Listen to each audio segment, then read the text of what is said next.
When I was in my quarantine, I like binge watched it when I got COVID like earlier this year, and I was like texting Blake, and I was like, Cobra Kai is so good.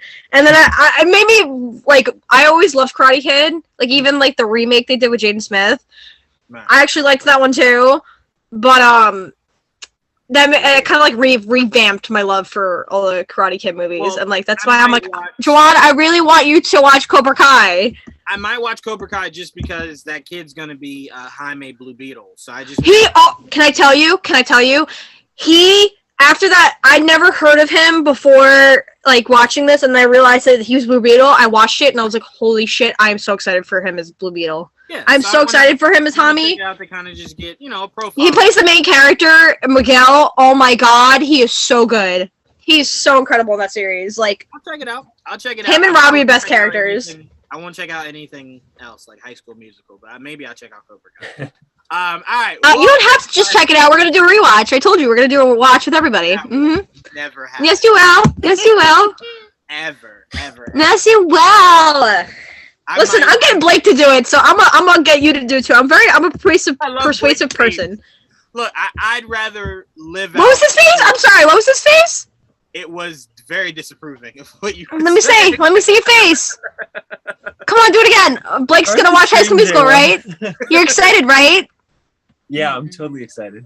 Very. Yeah, I'd rather reenact Hostel than to watch that. But anyway, on the episode of GVN Talk, this one, we will be breaking down our top 5 box office blunders. Now, again, to be specific, these are our favorite movies that just so happened to flop at the box office. These are not movies that were, you know what I'm saying? So these are our personal favorites that just didn't do well in the box office. I want to introduce Tidge, Jayla, Sabrina, Blake, Trayvon. You guys saw us a little earlier when we were doing our top 10 horror icons, favorite horror icons. The chat was amazing for that. So hopefully you guys are just as cooperative with this one. And all right, let's get started. Again, I don't want to put anyone on the spot, so I'll start first. Now, for mine, you guys don't have to do this. This is just what I did. For mine, I did the movie, and then I had their budget, and then what they actually made. Just in case someone listening is like, wait, that didn't bomb in the box office. Well, yeah, it did. Like that.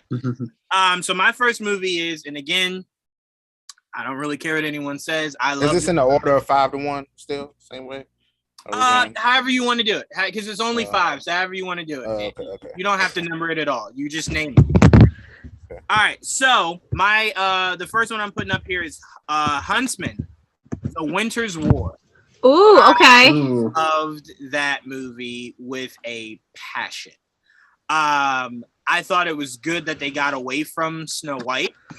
It didn't work the first time, so I was like, okay. This is refreshing. What else can you do in this world? And they definitely leaned on Chris Hemsworth heavy. And I enjoyed every aspect. I remember that, though. I do. I enjoyed it. And I remember saying to myself, I did not like the first one. There's just no way I'm watching it. And it was like on Stars or something one day. And I was just like I caught like halfway through and I'm like, oh, shit, this is pretty good. Let me start it from the beginning. And I love it. Anytime I see it's on, anytime I come across it, I'm like, yeah, I'll give it another watch.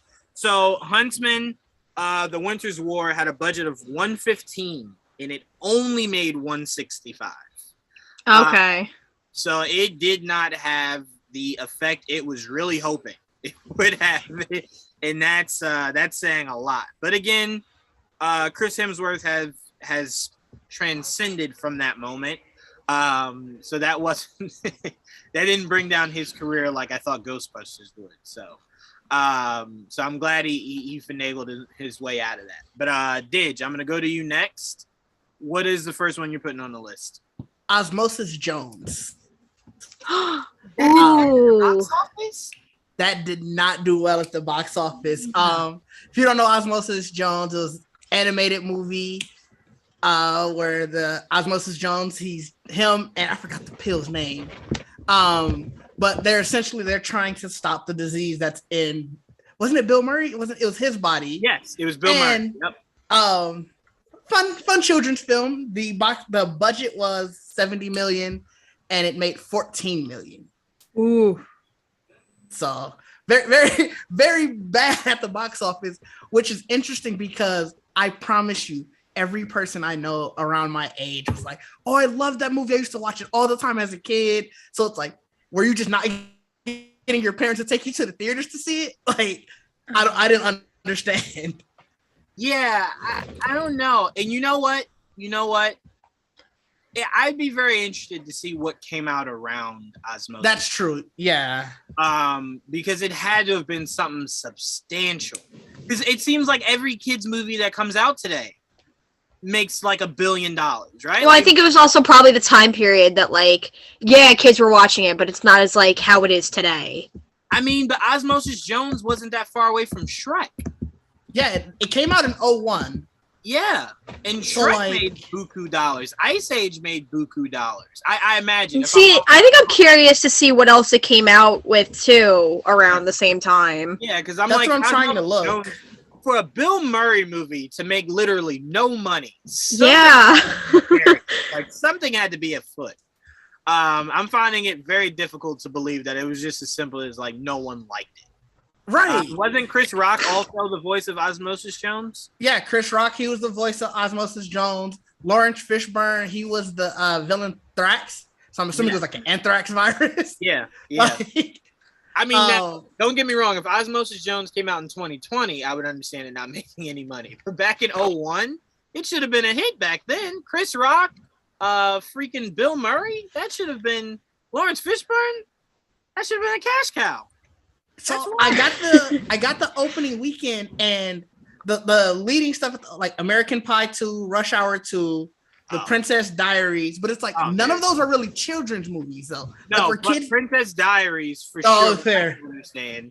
And I could see parents going, no way in hell am I taking my one free weekend to take these badass kids to see Osmosis. Jurassic Park was still in the theaters. Yeah, they're like, I'd rather. Wait, you said the Princess Diaries came out around the same time? Well, it was still in theaters. So. Well, there you go. I'm kidding. No. All that makes sense. Rush Hour, Jurassic Park, and Princess. Was it Princess? What was it? Diaries. Princess Diaries with Anne Hathaway. I only had to make sure I was correct because Pete was talking about, my good friend Pete was talking about his all-time favorite rom-com, and it was Princess Bride.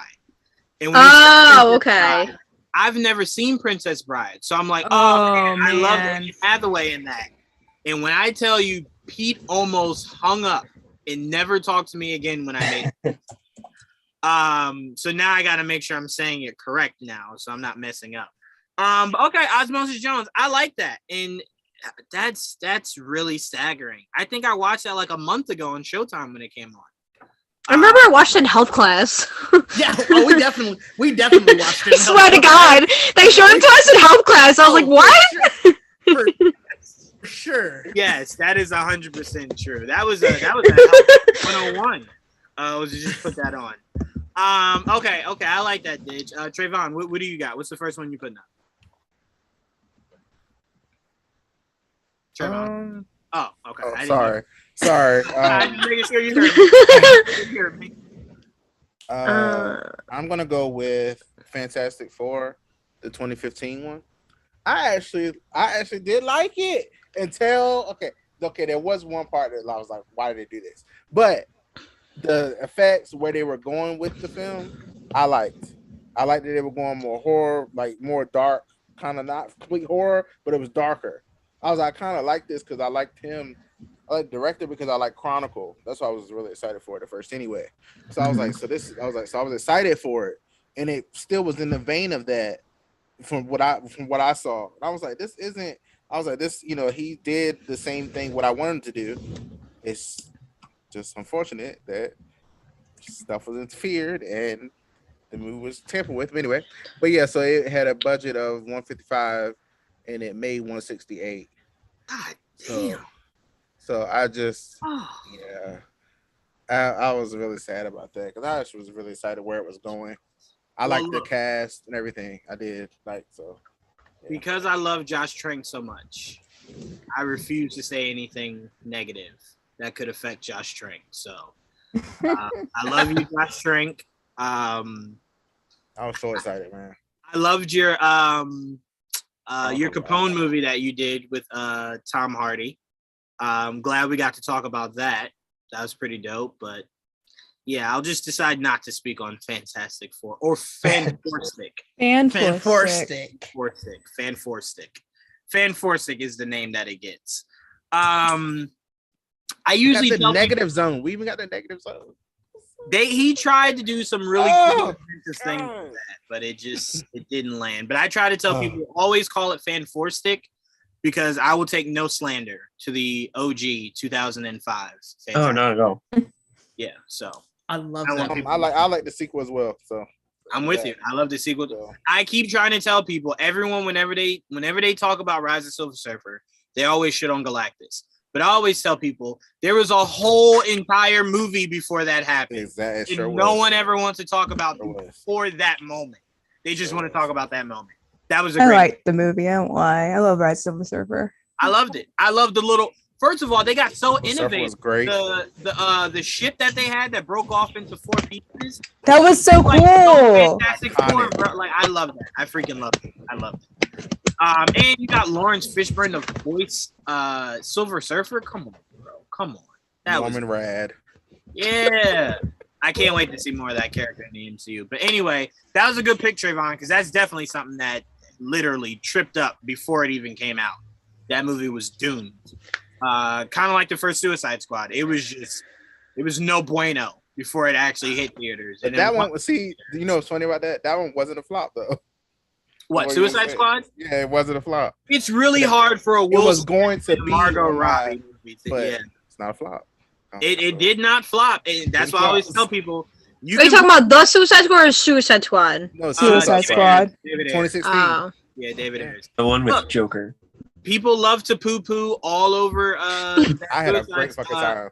No, they love to poo-poo all over ECU, but ECU makes money.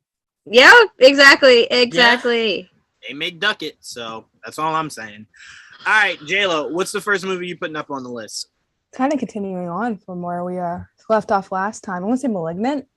Now, partially, I understand it was on HBO Max, but still, it had a budget of $40 million and made $34 million. It was fresh, it was innovative, and it was intentionally campy, which is something that I think a lot of people missed when they were watching it. I don't think too many people realized it was one of those that kind of wanted to make a campy environment with it. Mm-hmm. So Malignant was a movie that I think deserved more love. I also will shoot at bail. I do think, like, when I watch Drag Me to Hell on DVD or when it comes on streaming or TV, it doesn't have the same effect that I got when I went to the theater, sat there and watched that movie with the big surround sound in your ear. So when the tense moments creep up, it really hits you. I think Malignant was definitely supposed to be one of those kind of movies that you got to experience. Absolutely. But when you watch it at home, it kind of takes a little bit away from it. So Drag Me to Hell kind of experienced the same critiques that Malignant did too. A lot of people, when they think horror, they don't really expect intentional camp. Right. So that's another one that kind of fell into the same category. And Drag Me to Hell is another Justin Long movie that I swear by. I love that movie. By Sam Raimi. Wrong. Yes, I love that movie. Yep. But Justin Long does no wrong in this household. Scream King. Everything he does is gold. Sabrina, what you got? What are you putting on the list? Okay, I probably like one of my few that actually likes this movie. So I picked King Arthur, Legend of the Sword with Charlie Hunnam that came out in 2017. I liked it. I love that. I love that movie. Because I'm very into like King Arthur and stuff. Yes. So like I loved that movie. I liked how they twist Merlin being a girl kind of thing. And I remember watching it in theaters and I enjoyed it. And then like I heard like I don't always pay attention to box offices, but like I was kind of looking it up and I was like, oh, I guess it really did like flop at the box office. It had a budget of $175 million, and I think worldwide it made $148.7. So I mean, it wasn't that bad, but it wasn't like crazy. It wasn't, but I will tell you. So I'll tell you two things. One, it made my list. I did love the movie.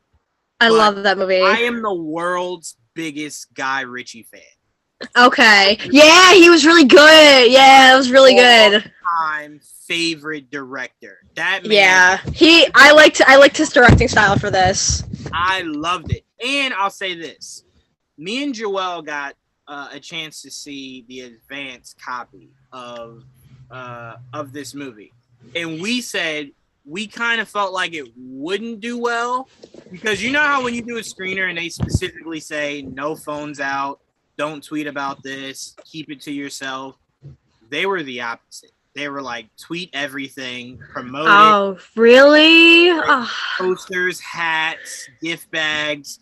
It felt like they were just like, love me, please. And we were like, we actually did like the movie, so we'll promote it very positively. But yeah, when we got home and saw some of the other critics that we were sitting with, they were just like, garbage, garbage, garbage, trash, trash. And we're like, that's what I remember after seeing it, I was like, oh, I wonder what everyone else thinks. And like everyone said it too, and I was like, what? I was like, it's a good movie. I was like, it's a good King Arthur movie. I loved it. To me, it's my, outside of The Green Knight, it's my favorite interpretation of that time, like those kind of movies. Yeah. So drastically different than what you're used to. And I fucking love Guy Ritchie. Yeah. Charlie Huntsman was so good in it. Like, I think that was like one of the few, like, I never like watched like I think he was on Sons of Anarchy. Am I right? Mm-hmm. Yeah. So like I never was able to like watch that show. So like I never really saw anything with Charlie Huntsman in it until that. And I was like, I really like loved him so much in that role.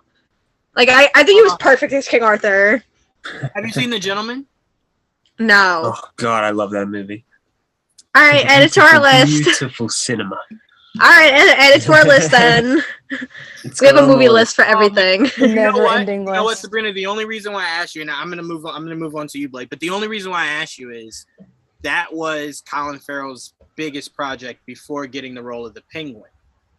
Really? He kind of plays like this. He's kind of different, so fucking funny in that movie. He is beautifully done in that movie. Oh, okay. He's gonna be the Penguin. I'm like, well, if he could bring this level of serious and comedy to the role, like I didn't know what they were gonna be doing with the Penguin. So I'm like, if he could bring this to the Penguin, I'll fucking love it. I didn't know he would bring that much greatness to the Penguin. But no, watch The Gentleman. It's on Showtime. If you have Showtime, The Gentleman is one. Yeah, all right. I'm definitely gonna check that out now because now I'm like, ooh. Matthew McConaughey is brilliant in that. Oh, he's in it too. Nice. Matthew Everyone is so McConaughey, good. Matthew Broderick, Henry Golding. Henry Golding. Ooh. Are we? I know we're missing people. There's so many people. There's so many people. Oh, Hugh Grant. I said best. Matthew Broderick. I'm sorry, Hugh Grant. I always mix those two up. It's Hugh Grant. Sorry, it's Hugh Grant. And like the first 20 minutes of that movie is fucking golden cinema, bro. It is. Oh yeah, it is. Yeah, amazing. Out at theaters. Damn, now I gotta put this movie on. Okay, Blake, what are you putting in for your first pick? What are you putting in? At number 5, I'm going 5-1. At number 5, I have the 2003 remake of Peter Pan. That was on my list. Yeah, I loved that movie. I saw the trailer so many times, and just being a big Disney Channel, Nickelodeon fan, they marketed the hell out of that movie. And I saw it that opening weekend, and I loved it. I remember the mermaid scene scared the shit out of me. Like that movie went dark, and I liked that for a change. Its budget was 130 million, and its worldwide gross was 122 million. So it did not make it back. I feel like it's because it was so dark. Like for a Peter Pan movie, it really went there, but I loved it. I think the final act was gorgeous to look at when the water froze, if I'm even remembering that movie correctly, but I liked it. I loved it a lot. And I'm a big fan of Captain Hook, and I love Captain Hook in that movie. I think he did a phenomenal job. I always love when people say, like people would always say in their opinion, Captain Hook was the good guy, Peter Pan was the bad guy. Yeah. And I always love looking at it like that, because I'm like, if you think about it, like, no, snap out of this. The real world, you get old, shit happens, people die, like, get used to it. And Peter Pan's like, no, ignore all that. Stay with me, where it's lollipops and rainbows. And it's like, no, hold on. That's not the real world. So yeah, exactly. You're a good man, Captain Hook. Maybe ease off to trying to kill children. But outside of that, other than that, you're golden. Yeah, just back off of that. You're good. All right, next movie I want to put up is Gemini Man. Ooh, okay. Okay. I loved the Gemini Man. I actually like that too. Yeah, I thought the concept wasn't as original when I first saw the trailer, but when you sit in the movie and you kind of see it play out, you're like, I can see where they were going with this. And maybe alternatively, it would have worked somewhere else, maybe even under someone else. Aang doing this movie is probably not the person you wanted to do it, because that movie is one of those things where visually beautiful, script-wise, not the strongest. That's where it was just like, you're depending too much on Will Smith to carry this movie. But I enjoyed that movie a lot. I thought it was way better than what a lot of critics were reviewing it as. But it had a budget of 138 and it only made 173. And to people that like hear that and they're like, oh, that's good money.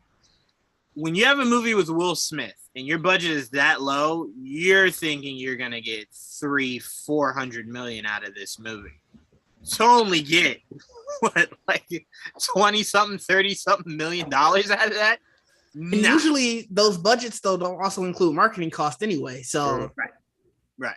But also your biggest marketing key was Will Smith. It was definitely that's fair. It's like, you're just like, well, you're Will Smith. Just tell people you're Will Smith and you're in this movie. That'll work, and it did. Yeah, that was when he first got on social media and everything. It just didn't have the response they hoped it would. Now After Earth. Anyway, Trayvon, what is the next movie you're gonna put up here? The next movie I'm putting up here is going to be Dark Phoenix. Oh. I actually enjoyed Dark Phoenix. I'm sorry, I had fun with it. I like how she had her suppressed memories, lost it, and then just started fucking shit up. I enjoyed her flying. Yes, that's a part of this. Sorry, she flew. Sorry, you know me. Don't apologize for enjoying it. I am a sucker. No. His take on the movie isn't what I was laughing at. Is that Trayvon always has to have some semblance of flying for him to really. I mean, come on. 2 thumbs up for flying. That's all we need. Who saw? Okay, have you guys seen Dark Phoenix? Yeah. Yes. So you remember the part I think about immediately is when she's at where Magneto is, and then she just she's like, okay, I'm done here. I was just like, this is awesome. What are you guys talking about? Like, come on. Power is great. I mean, her power was so awesome in that. Like, everybody was like, I'm sorry. Storm was like, that part where they were fighting. I'm sorry. That shit was fun. I had a good time. I don't know. I'm always happy to see Jean Grey love, so I can't. Look, I fault that movie and I fault its predecessor. Because of those 2 movies, love that too. Sorry, we probably will never see Kevin Feige take on one of the most interesting storylines in Marvel history with the Phoenix Force, because he won't feel the need to do it a third. It was done twice, right? So you kind of feel like, oh, he's gonna go such a different route. But Moon Knight was part of that Phoenix Force. Wolverine was part of that Phoenix Force. There's a lot of interesting stories you could use the Phoenix Force with. That guess what? Never say never. I'm nervous about that because I also do not want him to do Rogue holding on to Miss Marvel storyline either. I'd rather him not do that. I need my girl. There's a way to separate it. There's a way to separate it. Still around, okay? Yeah, there's a way to separate it. A little worried about that. I'm like, what storyline are you gonna go for? It's hard for me to judge X-Men Last Stand or Dark Phoenix because I think by the time both of those movies were being made, the directors for both of those, which I believe is the same director, very much was just like, you know what, because I'll never forget when Hugh Jackman said in an interview, he was like, I showed up to set and was like, Brian, I got all these comics. Which one should I read? And Brian was like, throw them away. We don't do comics here. And no. That's horrible. He said that for the first X-Men movie. So when I then got to X-Men Last Stand, I said, well, it's clear. You read not one. Come on, they were still she was disintegrating. That's people. Rough. Kind of cool. Rough it was kind of cool. You got to take yourself out of the comic book thing. Trayvon, you can't enjoy what you see. You know what? You're right. You're right. Come on, okay, you're absolutely right. Come on. Here you go. You ready for this? I took myself out of the comic books. You ready for this? Charles died in that movie. Then the end credit scene was him alive. They never explained it. We don't talk about Magneto got hit. I didn't even know that. We don't talk about that. He got hit with a syringe where he lost his powers. The movie ends with him still having his goddamn powers. It wore off. So I took myself out of the comics, and that's just like, it wore off. Yes. What the? That sure wasn't permanent. The magic of cinema. To be fair, Wait. The kid, when you're around him, your powers don't work. As soon as you get from him, your powers come right back. Why can't this thing wear off? Because Rogue didn't get her powers back. So what are we don't talking know about? that. We didn't get it on. We don't know that. Like, come on, we don't know that. Okay, like, so explain how Charles blew up, and then we saw him laying in a hospital bed. He said he transferred his mind to another body, but I don't. That was his twin brother. That's what he said. It's stupid logic. Clones. But that Have was you his considered twin brother. clones yet? I mean, it's not. Oh my! He is the most powerful mind. It's not that far fetched to me. Whatever. He used his powers to put his body back together. Trayvon, what do you mean it's not? It's... Okay, we're gonna move on because I'm starting to get a headache remembering those movies. Next week, ranking the X-Men the movies. 5 minutes, they killed Mystique. Okay, I got to get out of this. Oh, Okay. I was happy by that because I was sick of seeing her. I was sick of seeing Jennifer Lawrence. I wanted to see Mystique, and we never got her, so I was happy. I'll never disagree on that. I'll never disagree. By the way, you know what I think would be a great Mystique, and then I'm gonna go to you, Blake. I think you guys ever watched the Sabrina series for Netflix? Yeah. Remember the character that was always picking on her, not her other two sisters. You talking about Tati? The actress Tati? Yeah. She would be an epic Mystique. I'm down. Level Mystique. I want her as Black Cat. I want her. Ooh. Game. Watching Uncharted As Black Cat. made me kind of go, bro. She would be a great Mystique. But she'd be a good Black Cat too, though. I actually agree with that. But she just shared the screen with Tom Holland. Shared the screen with Tom Holland. That's exactly why I could. But that's why it's like works even more. I don't know. I also don't know how interested I am in Black Cat. It depends on how To they be utilize fair, Black Cat. Oscar Isaac shared a movie being antagonized by F. Murray Abraham in Inside Llewyn Davis years before that was a thing in Moon Knight. So it could work. But There you go. Fair, you ready? To be fair, It's just his voice. Also, Spider-Man needs. Peter's Peter's gonna need new friends. Why not her? Again? Peter's gonna need some new friends, so why not meet her? That's true. That's true. Very true. There was a lot of in college. There was a lot of with Black Cat and Peter. So I'm very interested to see how they utilize a new girlfriend. Remember, Black Cat was more interested in Spider-Man than she was Peter. She felt Peter repulsive. She loved Spider-Man though, which is funny. Whenever character like Catwoman used to do that, like I love Batman, but that Bruce Wayne. But then like when Batman took off the couch, she was like, "Yeah, no, I still love you." It's like you just Yeah, but like their relationship's not like that anymore. Well, like it's one of those things that like. That was like the whole thing, even with Batcat. It was like they knew each other, in their disguises, and then once they got more serious and Selena knew Bruce was Batman, like that's when it was just like, okay. Like that must have been fun for Batman, when she's like, "Ew, I'm sick of these rich snobs like Bruce Wayne," and he's just like, "You don't know that." You saw his face in the Batman. She's like, "What about Thomas and Bruce Wayne?" He was like, "What?" Yeah, he's like, she's like, "I'm so sick of hearing about Bruce and Thomas Wayne." He's like, "What about them?" He's said, "I'm sorry." Right here. All right, so Trayvon, what were your first two? So it was Fantastic Four 2015 and Dark Phoenix. And Dark Phoenix, okay. Blake, what's your second one? Number 4, I have Treasure Planet, which is a cartoon that I take it all mine. That's a good one. Oh, damn it! That on my list. Its budget was 140 million, and it made 109 million. So not the best, but it also took me years to find out that was Joseph Gordon-Levitt that played the main character. That broke the glass in my head when I first read that. I was like, oh shit. Before he got Uncharted, I wanted Tom Holland to do Treasure Planet. It would just be so fucking perfect for that. But now it's kind of just like, all right, we're not gonna give Tom I still Holland want it to happen. I don't care what anyone says.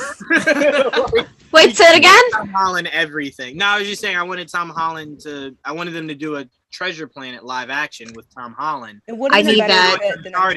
It's too much. You can't be Nathan Drake and Spider-Man and do Treasure. Like it's too much. Yes, he can. He can. Yes, he can. Like if Bill Skarsgård played Joker.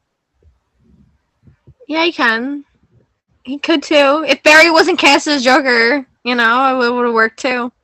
But to be fair, that's different because him being in Eternals, you're not like it's not just about that character. Like Uncharted is just Nathan, Spider-Man is just Peter, and it's like, well, I'll never forget when Tom Holland was like, "Yo, I'd love to do Legend of Zelda." Tom, you can't have everything. Like, stop. Like, enough. He knows what he's doing. All he gotta do is say it, and it'll happen. I know. Thanos game on with roles. That's my because look, remember, everyone was just like, well, not everyone, but most people were like, bro, Andrew Garfield should continue being Spider-Man. But if we kept that mindset, we would have never got Tom Holland. So just, leave the door open for the next new actor to come through to, make a name for himself. And that could be Legend of Zelda, Treasure Planet. So you got two of the biggest franchises out right now. Spider-Man. That's enough. We don't relax, Tom. You don't need to, assemble the Infinity Gauntlet of acting. He's trying. He's trying. Definitely trying. Sith Morrison, not as bad as some people make it out to be. Doesn't matter anyway because Days of Future Past erased The Last Stand. Yeah, but unfortunately, Days of Future Past didn't erase the fact that The Last Stand is still a movie. If it did that, then that'd be different. But that movie still exists. So no, they retconned it story-wise, only to make their timeline more confusing going forward. His Days of Future Past definitely ends, right? With everyone being who we know them to be. And then the very next time we see the X-Men, it's all the younger people. And it's like, but then you just tell me it reset itself back to the old people that we knew. Nothing about that timeline makes sense. I hate Fox. I hate you, Fox. You don't even exist anymore, and I hate you. I hate your stupid face. Anyway, I'm gonna go to you. What is your second? My God. What's your my second one is Ali. I didn't until I was creating this list. I didn't realize that was a box office bomb. With how touted that movie was, with it, I think it got he got nominated for Best Actor, and I'm pretty sure Best Supporting Actor was also John Voight, wasn't it? No, it was Jamie Foxx. Was it Jamie? Best Supporting Actor, yeah. Okay. I know for sure they got both nominations, like Best Actor and Best Supporting Actor. Right. I just didn't remember who the characters or who the actors were. Because I think a lot of people were like, damn, because I think maybe he didn't win it. So when he won it for Ray, it was like, okay. But I could be wrong though. I could be wrong. I'm not positive, to be honest. But like, just obviously we all know the story of Muhammad Ali and all of his life. I didn't really know anybody who said they didn't like this movie. But the budget was 118 and it made 88. So it's like, what happened there? Wow. And And by the way, you are absolutely correct. It was John Voight. Okay. It was John Voight. Neither one of them won though. No. But usually it works. It usually works like that. I swear there's usually a connection. Anytime a movie of that stature gets nominated, it's usually something a lot of people don't go see. It's more so like your film connoisseurs go out and see movies like that. So usually those are the kind of movies that as a studio, you're like, all right, it didn't make money, but it got nominated. Right. You know what I'm saying? So for a studio, you're like, I could live with that. But if it didn't make any money and didn't get any nominations, then you're like, well, that's a complete fail. But yeah, I'm with you. I'm shocked. It's hard to believe that any Will Smith movie isn't always a box office hit, right? Right. But to be fair, I think this movie came out around Wild Wild West, like not too long after, like a few years. So that might not have been the best thing to jump back into. Fair. You know what I'm saying? Like picture watching Bad Boys and you're like, okay, Independence Day, okay. Wild Wild West. All right, okay. And then Ali. Oh no, hell no, no. We let it go before. Not again. Give me Bad Boys again, and then boom, you got Bad Boys again. So I can see that. I can for sure see that. J-Lo, what are you putting up? I have a personal favorite of mine up today. It is Bad Times at the El Royale. It had a budget of 32 million, but it grossed just 31.9 million. I love this movie. The cast was amazing. Chris Hemsworth as like a kind of like a cult leader type thing. Fantastic. I love the kind of like background conspiracy of it too. This was just a really fun movie that I feel like not a lot of people got a chance to check out. So that's and that's weird, Jayla, because I swear I felt like when it came out, I heard nothing but good things about it. Like I could have sworn like the critics were pretty good on it. Like it wasn't being like destroyed. And I thought it was a great concept of a movie. So again, I feel like movies like that tend to not make that much money, but it had some star power in it, or future star it absolutely did. It had a great cast, actually. Let me see, because I know it had Chris Hemsworth. I might be wrong. Before I say something wrong. It was Chris Hemsworth. He was in it. He was Chris Hemsworth. Yeah. Also, Jeff Bridges, John Hamm, Dakota Johnson, Nick Offerman, Russell Crowe. Like it had some power. It had names. Yes, it did. I understand. Not enough, man. Not enough. Sad. I really enjoyed that movie. Yeah, not even remotely enough. If it only grossed only around what you spent. It's like barely under what they spent. It sucks. That means their families went to go see it, but nobody. Stop. If you guys haven't seen it, check it out though. Yes, no, all jokes aside, please do check it out. It is a good movie. I felt the same about God, what's Ryan Reynolds' wife's name? Blake Lively. She did like a kind of like an action movie, like an action thriller that I fucking loved, and it got The Rhythm Section. Yes.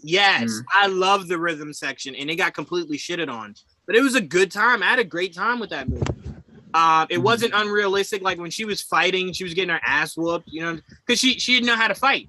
So like it wasn't one of those action movies to where like she woke up and now she's just like Jason Bourne. Like no, she was going through it.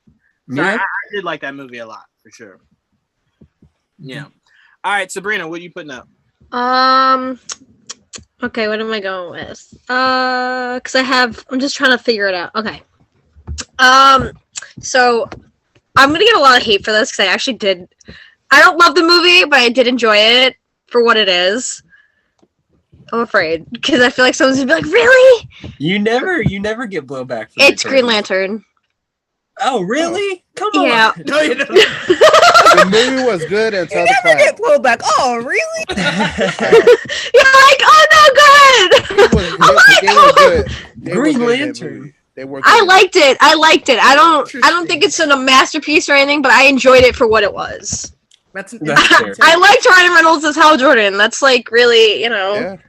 I mean, to see like I will say that Mark Strong as Sinestro was like perfect casting. I was just gonna say, I was like, Ryan Reynolds as Hal Jordan and Mark Strong as Sinestro were perfect. That was like the highlight. That's the main, like probably the biggest reason why I love that movie. We're talking box office. We're talking our favorite box office bombs. So movies we enjoyed that just happened to not make money. Okay, yeah. So it had a budget of $200 million, and it only grossed to 166. So I mean, like it wasn't like that crazy, but yeah, not that good. It wasn't. Yeah, I mean, like it didn't flop as bad as people really shit on that movie, and I get why. But like, I don't know. I think it was all right for what it was back then. It had Amanda Waller in it that I think a lot of people forget about. Like that. They do forget that. A universe and all that. Yeah. I enjoyed it a lot. It was supposed to universe build, but the reason why I won't say anything about this movie is my hate for it has nothing to do with the movie itself. It has to do with that movie was so destroyed by people that Warner Brothers has shied away from doing anything Green Lantern since. Yeah. That's kind of why I was like, I mean, like, I get it. Like, I get, like, the disappointment about it, especially if you're a Green Lantern fan. But, like, back then, like, I'm sure it was pretty good for that time. Because, like, that was, like, No, it was not reviewed well. What really killed it was an all CGI suit. Yeah. That was a weird choice. But, I mean, also, it just wasn't a good script. It just honestly wasn't. It wasn't a good script. No. In the cloud. Parallax as a cloud, yeah. I'll take Parallax out of it. Because, look, if I complain about him, then I'd have to go back on what I just said about Rise of the Silver Surfer. So I'll take that out. I sound like the cloud. To be fair, Dr. Doom Doom was in it more than Galactus, so I always count him as the main villain and whatever. Oh, 100%. But Galactus was so horribly done that it just overshadowed everything. Like, god damn, did you try? Like, did you even try? Like, I felt the same way when I looked at what they did with Dormammu for Doctor Strange. Like, bro, did you try? Like, it's not hard to do. Did you even try? What is this? What the fuck am I looking at? Like, why is he a rainbow? Where's the fire? I don't understand anything about any of this. But no, it's not to rag on the Green Lantern. Again, there were decisions that were made that just should not have been made, and apparently they just didn't understand the character well enough. That's really what it comes down to.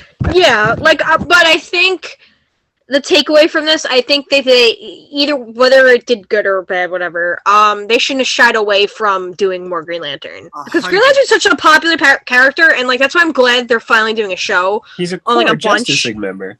Bro, it bothers me because it's like Warner Brothers has been making rash decisions since then, and it's like, bro, we didn't like the movie, but it's not because of the character, it's because of what you chose to do with the movie.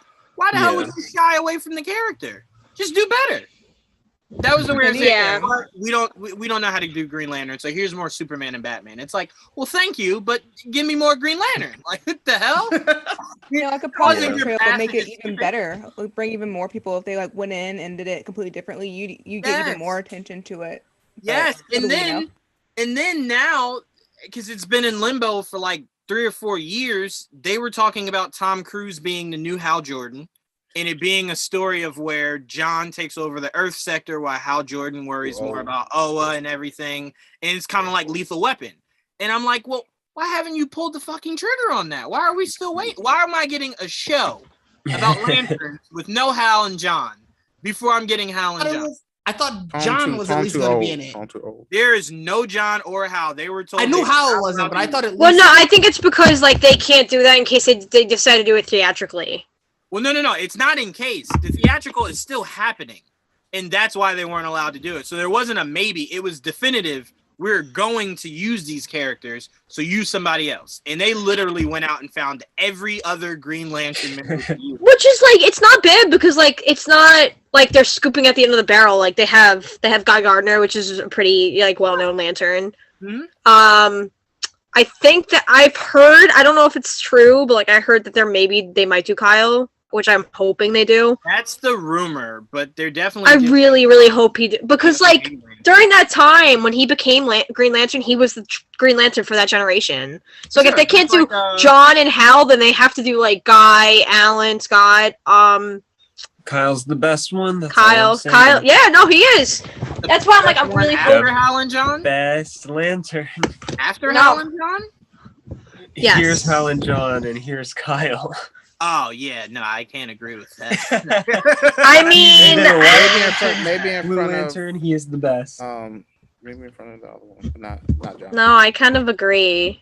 I would say, first of all, John is the best one. Hal Jordan. Don't care about. I'm not disrespecting Hal. I love Hal. I'm just saying, like, Trayvon was throwing Hal into the garbage. Something about Kyle Rayner is Green Lantern. He the best. Kyle, John, Hal. I'm sorry. Whoa. Yes, Hal John is better than Hal. Greatest Green Lantern story ever. So, you know, I'm just saying. Wait, who did you say? Kyle Rayner storylines. The Blackest Night was one of the greatest storylines in Green Lantern. Yeah. Therefore, that's why Kyle's the best. Character, right? Was Hal the main character in that comic? He was, right? Okay, I thought so. Anyway, Yeah. all right. To move on. Look, we're about to get the best of both worlds. You're gonna get Kyle. I'm getting Hal and John. We're all good. All right. I'm moving on. Everyone's a winner. My last one, I'm not gonna go to for me because it was the same as Sabrina's for King Arthur, so I don't want to double down. So I'm only doing 2 while you guys will do 3. So my next one up is Valerian, the Lost City of 1,000 Planets. Ooh. Fucking loved that movie. I take no Dane DeHaan slander in my house. I'll give you that it was beautiful. That's about it. That movie was great. I loved everything about that movie. There's not one thing I'm sorry. I take that back. The one thing. So sleepy. The one. That's fine. But the one bad takeaway I give to that movie is that I did not see it in theaters like it was meant. I did. Ooh. I saw it at home, so I didn't get the full aspect of it. But I loved everything about that movie. I thought it was way better than people were making it seem. So yeah, it had a budget of 175, but it only made around 148. Yeah. So that movie was not looked on too kindly, but I fucking loved everything about it. Dane DeHaan, fucking love that guy. No slander here for Dane DeHaan. So Valerian is the movie I'm putting up. Didge, what you putting up? We just talked about it during the Ali. I'm going Wild Wild West. I thought that was a good movie. I enjoyed it. I think people went into it thinking it was supposed to be a serious movie, and I think that's why they didn't like it. But I saw it as a comedy from jump, and it was funny. It had enough action that I could deal with, and something that movies don't do enough of that nowadays. It had a great soundtrack to go with it. So I'm definitely going Wild Wild West. It budgeted for, it was $240 and it only made $221. To be honest, I was shocked that it made that though. Nobody else really liked that movie. Yeah, Look, Didge, me and you talked about it. I remember in that first trailer, it showed that chick with the bullet, the gun bra, and I'm like, what part of seeing the gun bra made you think this movie was serious? And I think that's the only way I can think that why they wouldn't have liked it is because they went in expecting something serious. Because on the comedic level, I feel like it hit all fronts. Like I thought it was good. 100%. I mean, it wasn't be a serious Western. Right. What also doesn't help that movie is that Will Smith doesn't look back too kindly on that movie either. So like it kind of validates a lot of people. Yeah. When they're like, nah, Wild Wild West was trash. And you're like, no, it wasn't. It was good. It's like, well, Will Smith said it's trash. It's like, well. Did he say it was that because of the backlash of it? Or did he just? Well, no, he said he does look back because remember he said he took that role over Matrix. And he said he definitely always looks back and he's like, I maybe shouldn't have did. But I wonder also, is that a just because of what the Matrix became? Possibly. But again, the way Will Smith explained it was when the Wachowski sisters explained it to him, he said it made absolutely no fucking sense. And that 100% sounds like a movie you can convey to Keanu Reeves, but not Will Smith. Right. Keanu can kind of go, yeah, I'm vibing. I'm in the Matrix. I get it. Will Smith is like, I don't know what the fuck you're talking about. Like, I don't know. What is that? I don't know. I'll go do Wild Wild West. So I can 100% see how that played out. But yeah, I enjoyed the Wild Wild West. I enjoyed the Burger King figures that came out with that movie. I enjoyed the soundtrack also. Anytime you get Cisco and Will Smith, it's fucking gold. Are you serious? Right. That was such a fun song. Come on. Are you serious? So I'm with you. I fucking love the Wild Wild West. I don't understand why it's so pooped on, but you know, whatever. All right, Jayla, what are you putting up? For my next one, I have The Nice Guys. I love this movie. I love detective movies, and I didn't know that didn't do well. So well. What was it again? The Nice Guys. It had about 50 million and it made about 62.8. So it didn't do that well. But it's so fun. Seriously, it is such a fun movie. Ryan Gosling's character just being a little anxious ball the entire time was so great. I think it was Russell Crowe who was the other lead, correct? Yeah. Russell Crowe breaking his arm. Broke his hand. That shit was hilarious. It was so funny. The pain scream that he just let out at that moment. Oh my god. There's so many points in that movie that I just go over. Like the elevator scene where they peek out. Yes. And they walk back in and you see a guy fall from the window while they're in the elevator and they have to act like nothing's going on.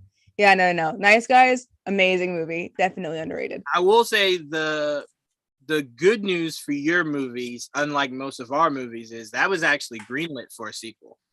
Shut your mouth. What? Yeah, it's something that the director and Russell were talking about, how they were kicking around like what to do for a sequel. But I think around when that was announced, last time I heard that was like maybe 2019, and then COVID hit. So it probably just got pushed back, and you know they're trying to figure it out. But the last time I heard, they were looking to do a sequel to that movie. Hope we still see it. I think under better circumstances, it could work better. It really could. It really could. But I'm glad you put that on. I didn't know it did bad. I forgot because I know it wasn't reviewed the best. But I should have attributed that to it didn't make that much money. A lot of people didn't see it as well. Right. It was one of those blinking you missed it. It came out movies. It did feel like that. Like, oh shit, it did come out. Oh, well, it's not in theaters anymore. So moving on. So it felt like that. But that's a great damn movie. That's a really good movie. Blake, you didn't go, right? Yeah, I'm still on my number 3. All right. What you got? I chose Dread, which is a movie that I saw for the first time just last year after it being hyped up so much. And I knew it was extremely low budget. It had a budget of $45 million and it still only made $41 million, which is awful because I've heard it was such an appreciated movie for not being neither Marvel or DC, and also being the second adaptation of Judge Dredd. But for a character that never takes his helmet off, and for the movie, he never takes his helmet off, is something that's never been done before. It was a movie that actually took itself seriously, and because it underperformed, I know a sequel isn't happening. But Carl Urban talked about a TV show a lot. I really wish that would happen, maybe someday in the future. But that movie really helped me find my passion for Judge Dredd. I got his bundle in Call of Duty this last year, and that was a lot of fun. So I actually kind of want to get into his comics and get the movie on Blu-ray at some point. I liked it so much. Yeah, Dredd was so good. I went Sylvester Stallone who? That's how fucking beautiful Dredd was done. And look, I'm with you. Carl Urban, and again, when I say this, I don't put this on the actors who do take the helmets off or don't want to wear it or whatever. That's more so of a studio and the director agreeing on that. But I loved how Carl Urban stepped up to the plate and said, no. Does he ever take it off? No? All right, then I'm not either. I'll do it for a full... Because again, it's also, to be fair though, also, that Judge Dredd helmet isn't as protrusive as telling... like Shriver, keep your Halo helmet on the entire time, never take it. Like it's not, you know what I'm saying? The mouth is open, the nose is open. It's just kind of like over your head, over your eyes. So I can see how that's a little easier, but I still love that he was like, no, let's do it, man. I'll keep this shit on. I get shot, I keep it on.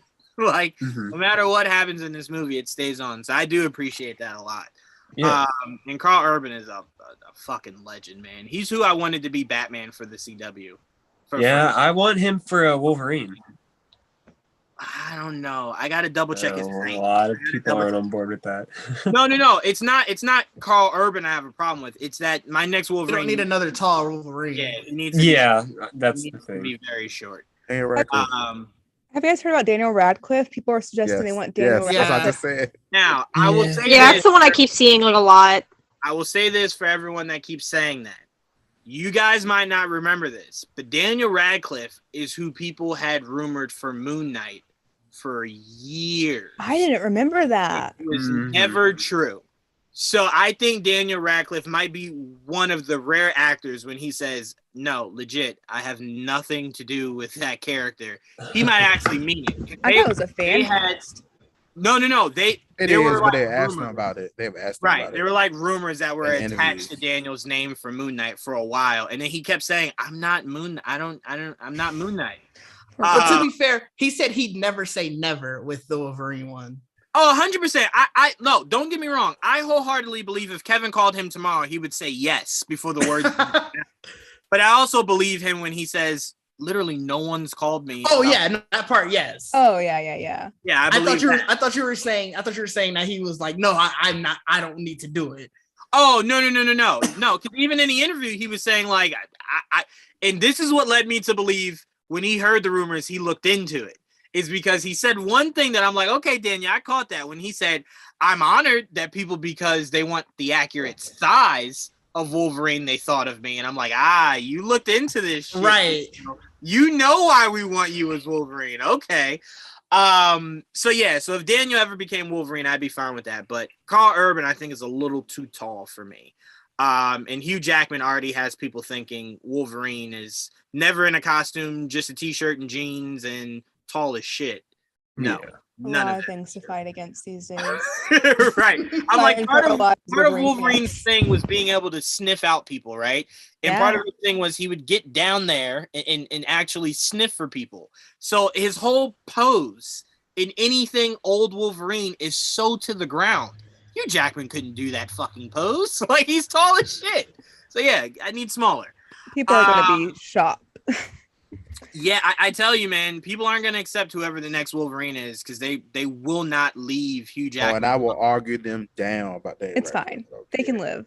They will not I'm ready to move. Yeah, they'll get over it. Like, they'll get over it. Potter, I don't care. Wait, what are you saying, Trayvon? Who did Harry Potter? Disrespect Harry Potter. I don't care. He's going off the assumption that it's going to be Daniel Radcliffe. He said they would not disrespect. Oh, no. I mean, look, Trayvon, I can't tell you how many people said, bro, I have no interest in Batman. The fucking Twilight guy. And those same people were like, bro, fucking love that. I'm telling you, that's literally like, that's how it is. Like, I was like, you guys are just overreacting. It's gonna be great. 100%. Literally, I remember arguing with so many people. My own boss at my job is like, oh, I don't need to see Sparkly Batman. I was like, I'm telling you, he's gonna fucking surprise you. And then I saw. What always confuses me is that when people say that, I'm like, you do know he's not gonna be Twilight as Batman, right? Like, he's not portraying Edward. That's so stupid. Wow. Yeah, people always go like, yeah, oh no, I don't want to see that. It's like, well, he's not gonna be that. Whoa, he's gonna be crazy Batman. concept. So all right, so who went? So Blake went, I went, Trayvon, you went, right? Or you didn't go yet? Did you go? I went. You went? Jayla, did you go? This is for number 3, right? Number 3. Yes. You did go. Yes, I had number 3. Okay. All right, Trayvon, what's your number 3? Catwoman. God damn it. How did I know you were put me in this shit again, Trayvon? God damn it, man. Oh my God. I told you, I'll argue with you down. I love the shit out of that. I don't care. I have the DVD. Over there. Wait, you cut it off for me. What did you say? Catwoman. Oh! I love Catwoman. I did. I don't care. Like, she was great. I don't know. I enjoyed it. Yeah. Sorry, my mom really enjoyed it when it came out. My mom like bought like the doll and everything, and I was just like, I still have it. Surfs on that guy was rememberable. Mm-hmm. Surfs on the dude. No, Jawan isn't entertained by any of this, is he? He hates this. He hates it. He's just mad that you should have known that movie. You should have known that was on my list, though. Like, you should have known. Trayvon, I thought you would just respect me more. I honestly did. I love that movie. Like, sorry, you can hate it all you want. She was a badass. I didn't like that movie either. I was not a fan. It's not my favorite.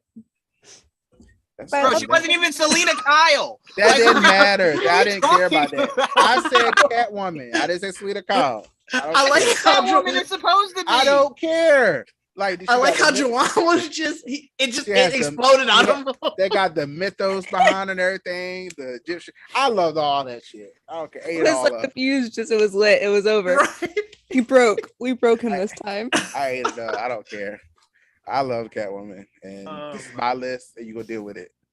So. No, look. I told you before, I will respect whatever you have on your list. I was just really hoping you would not say that. I'm shocked that you said it. I love that movie. I do. Really? That's interesting. I don't know why you guys hate it so much. Like, what does it matter? Like, because it's called Catwoman, and it's not. It was cool. Like, it's that's about my the only movie, not about has to be Selena Kyle or bust. Like, stop doing this. Fun. There's only ever been Selena Kyle. Like, whatever. What are we talking about? Look, you don't want me to get into the one that's in the new movie. Like, she's just a normal girl that could flip and shit. Like I wanted. She's I wanted supposed some to be a mythos. cat I wanted burglar, some mythos Trayvon. behind. Wait, I'm sorry. Are you coming for Selena Kyle in the Batman? I'm gonna come for her right now because he's coming for Brian right now. Okay, Oh, this is that's getting why I'm real. doing it. Okay. At least her. No. At least her Selena's actually accurate. You're not gonna come in my movie. You're not gonna come for Selena in the Batman. You are not gonna come for her. Popcorn for this. Is she accurate? Trayvon, I appreciate your love. I appreciate your love for the movie. I don't see it being accurate, but I need you to stop saying. I need you to stop saying this one was plain. It's Catwoman. Catwoman is not supposed to have actual cat-like abilities. She's a the cat one that I saw a long time ago. The one I saw a long time ago did. Okay. What are we talking about? The Halle Berry one? Michelle Pfeiffer. No, I'm Michelle Pfeiffer. Man. That was also a wrong take to have. Okay, well, that's the take I have. I don't have the comments like you guys. Sorry. This is where my interpretation. Okay, well then listen to me and Jamar. We say this: Zoe Kravitz Selena is the perfect Selena. She's the best Selena. I can like them all, and that's what I'm doing. Argue him down, Trayvon. Argue him down. I'm here for the chaos now. Argue him down. No, there's no argument. I just hate when Trayvon says that she ain't got no power. She's not a burglar. Like she just robs jewelry. That's it. There's no. I grew up on the one that I grew up on, and that's what I expect. I know. If that doesn't happen, I have a problem with it. I know. So, and what did I always tell you, Trayvon? Is my. You need to die and be brought back by cats. I don't care. And what did I tell you? Like Moon Knight, but not as good. I told you my all-time fear, Trayvon, is that this next generation is being raised off the movie. Yes. Bane, exactly. Tom Hardy's Bane, and it's exactly. It's chaos, bro. it's chaos out here. But Sabrina, what's your number 3? It's gonna be Chaos Walking.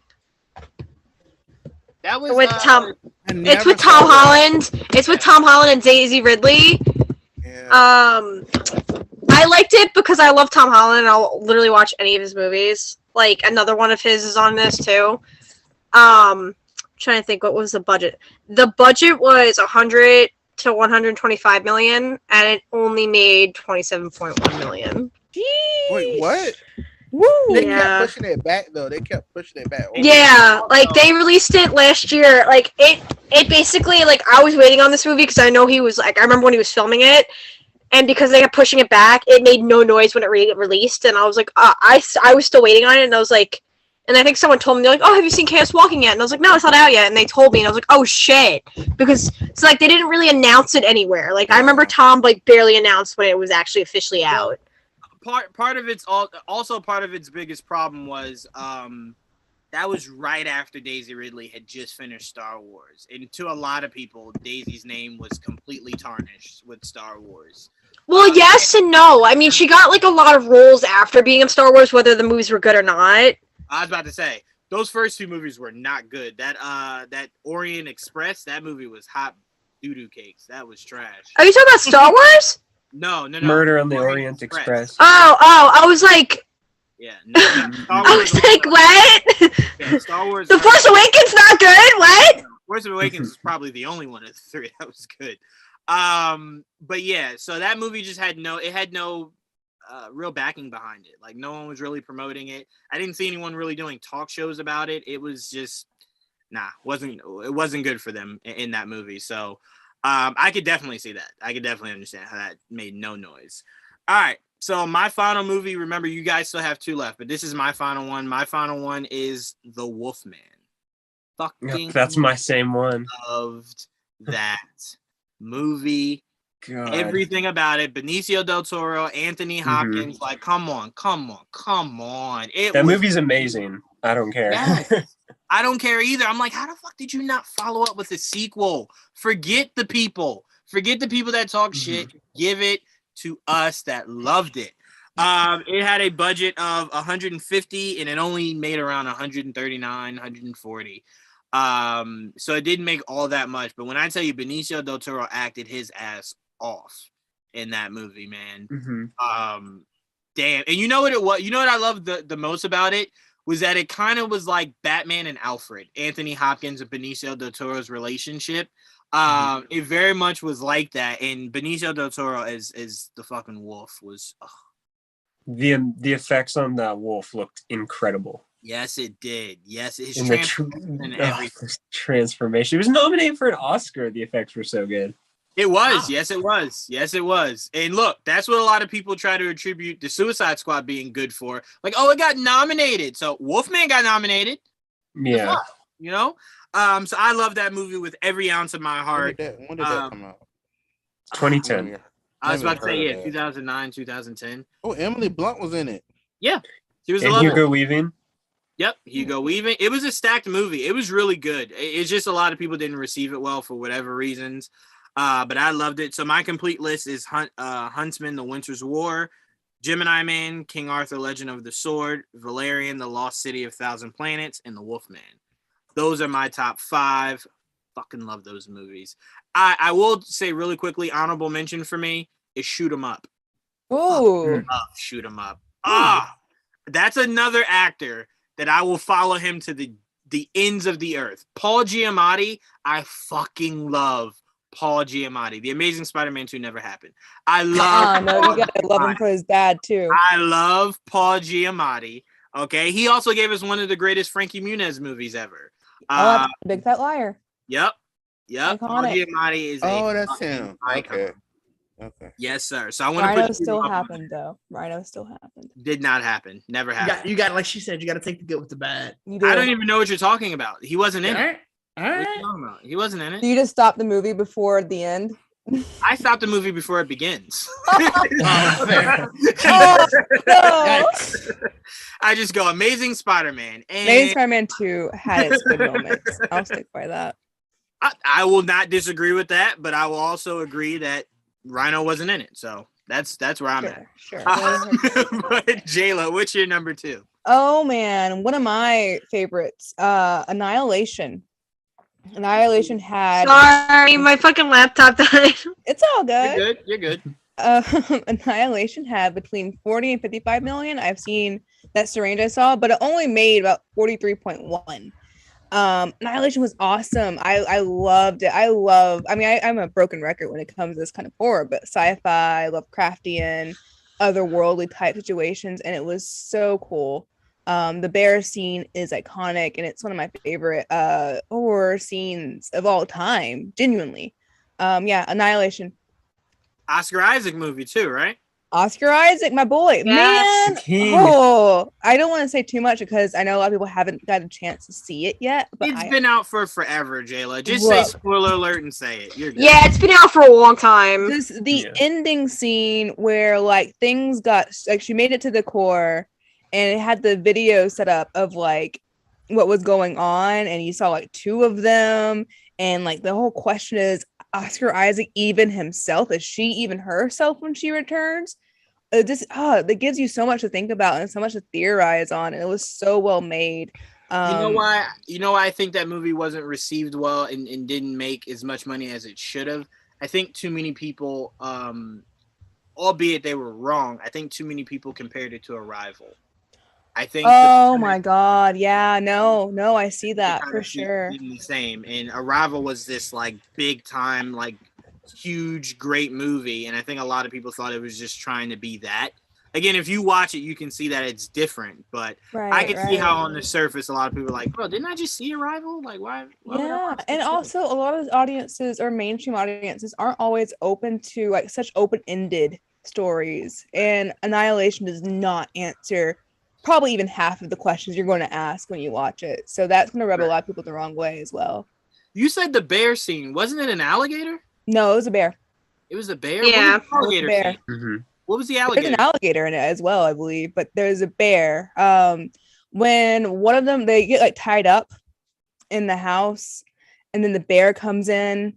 And this has been a while since I've seen it, so anyone correct me if I'm wrong. But basically, the bear attacks the girl that was tying them up. And it's pretty brutal. It's a really brutal attack scene. Like worse than Revenant? Depends. It's not as good. No, that one was definitely worse. Revenant was definitely worse.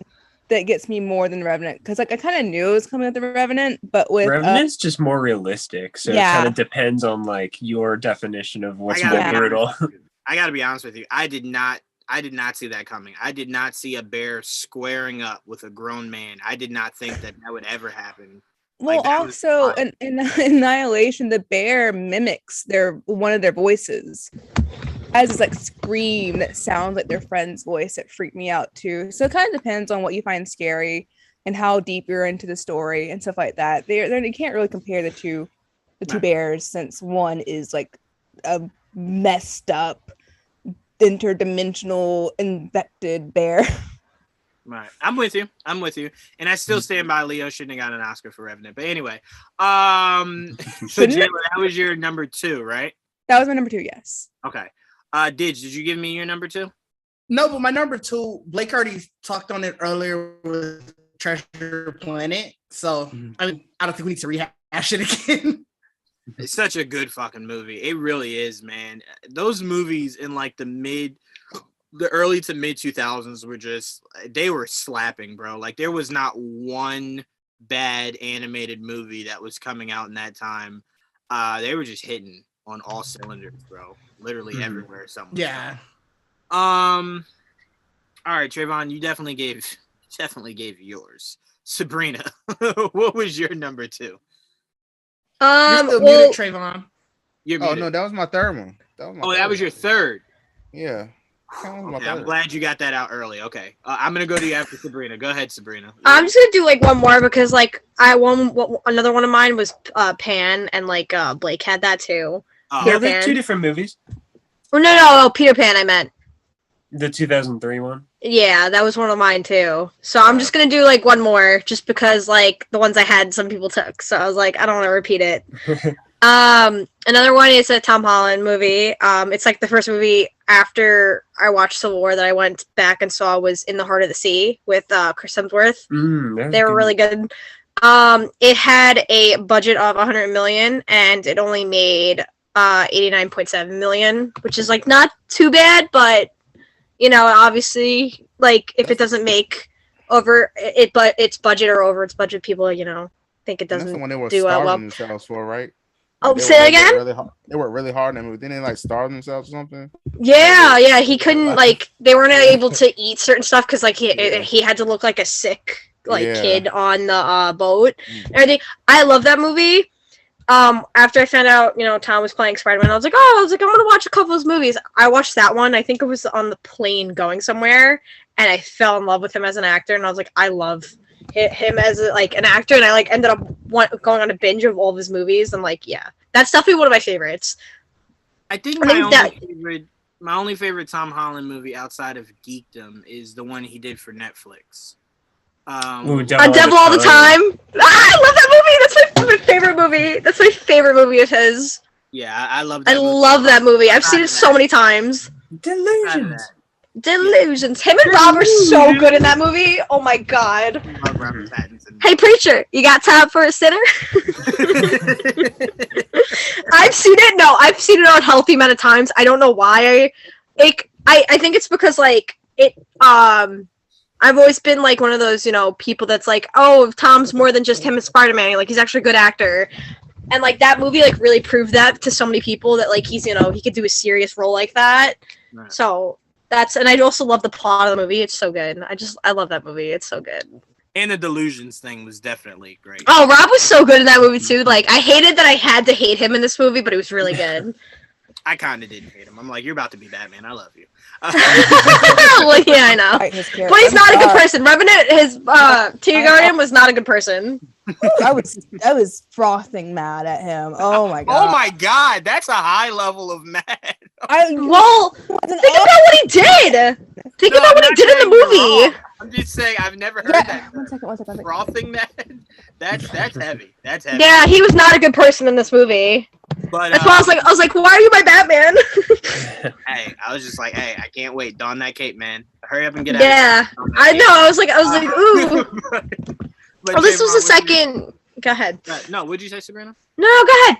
I was just gonna say, what's your second, Trayvon? My second, I don't know how many people actually watched this movie, but it was called The Covenant. I don't know if anybody's. Oh, okay. I do like that movie. I have seen that. Yes, Half my crushes were in that movie. Love The Covenant.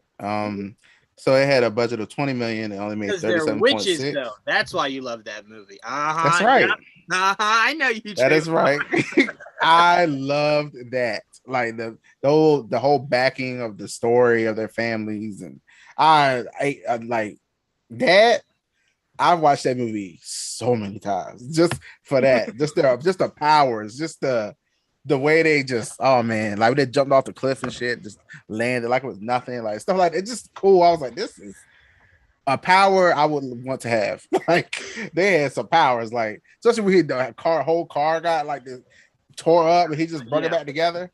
Yeah. Oh my god, I was like, what a power! I enjoyed, man. This is why we can't be letting Tavon have powers out here, man. Oh He'll start a whole multiverse of madness if we let him have powers. That's a solid number 2, Javon. Love that movie. Didge, what you going with for number 1? Mortal Kombat Annihilation. Okay. It was just fun.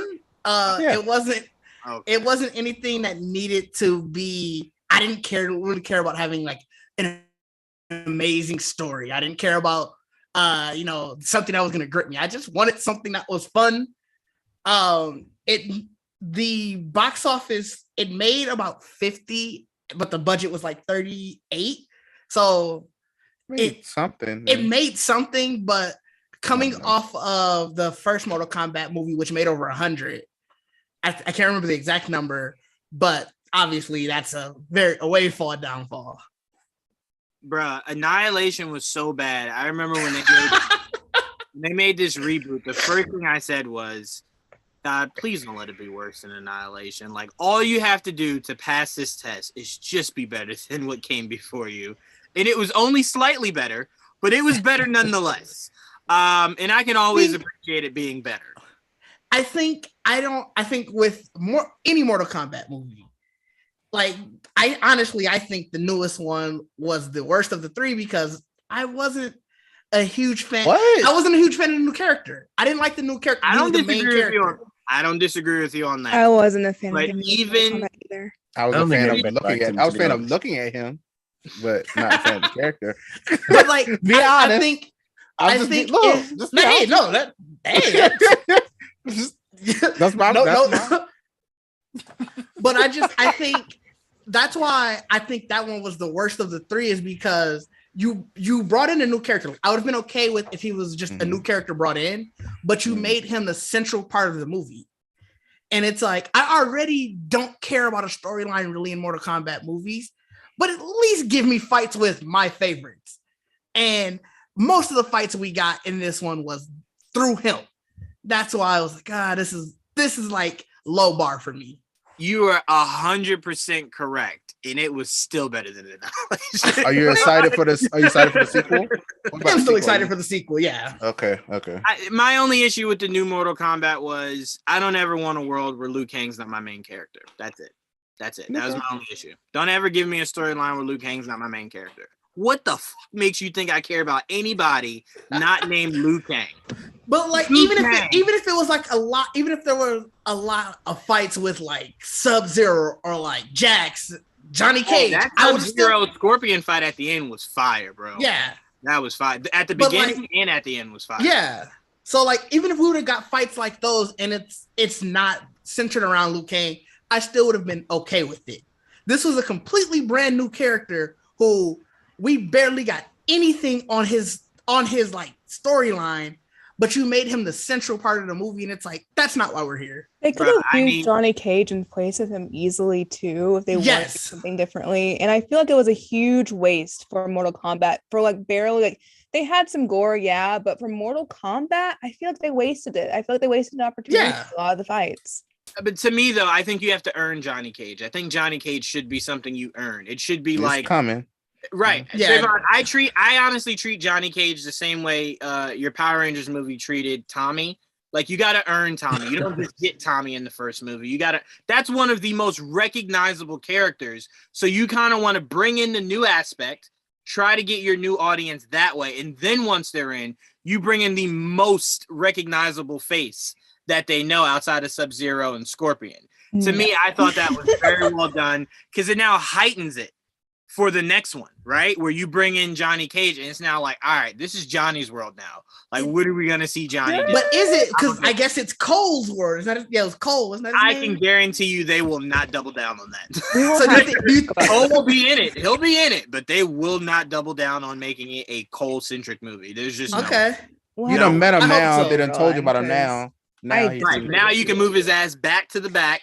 Because to me, Liu Kang is the Luke Skywalker of Mortal Kombat.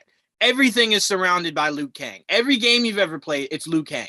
Every story you've ever read, it's Liu Kang.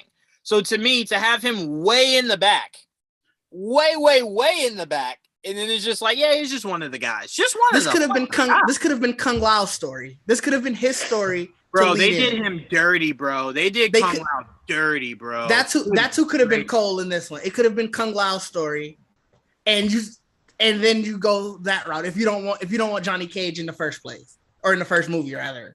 Yeah, that's fair.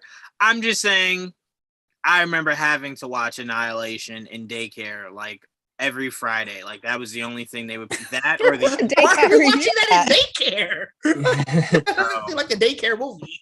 I don't know, because it was not a good daycare, but it was either that or the old Ninja Turtles. It was just like I'm gonna fucking wait, and y'all chose and you guys chose no, not a we chose, because if I had an option, neither one of those fucking movies would have been shown. Whoa! But they which turtles are you talking about? And now why are you disrespecting turtles? Whatever original turtles you're thinking of. Whoa! We will not turtles movies in this house. Absolutely. Like, why are we disrespecting turtles? Turtles didn't deserve any of this. No. Don't bring them into this. Don't do that. No. If it's not the animated TMNT that came out in mid 2000s, what? No. What's with you? What? No, absolutely not. I highly disagree. Nah, son. I highly disagree. Nah, son. Throw it in the garbage. Anyway, let's move on. Blake, what is your number one? It's actually my number 2, but my number 1 was The Wolfman, so this will be my last one. Solo: A Star Wars Story is my number 2. It had a budget of $275 million and made $393 million, which doesn't sound too bad, but for a Star Wars movie, it was pretty damn low. But what no one ever takes into effect is, again, that was Kathleen's fault, but it came out in between Homecoming and Deadpool 2. That, and people were pissed after Last Jedi. Yeah, right. I think this movie suffered for crimes that it didn't commit. And you had a lot of people that weren't willing to give this new guy a chance. They were like, it's Harrison Ford or no one. So a lot wasn't working for it. But I do feel as though if Disney Plus was a big thing back then, that would have been one of the best Disney Plus series.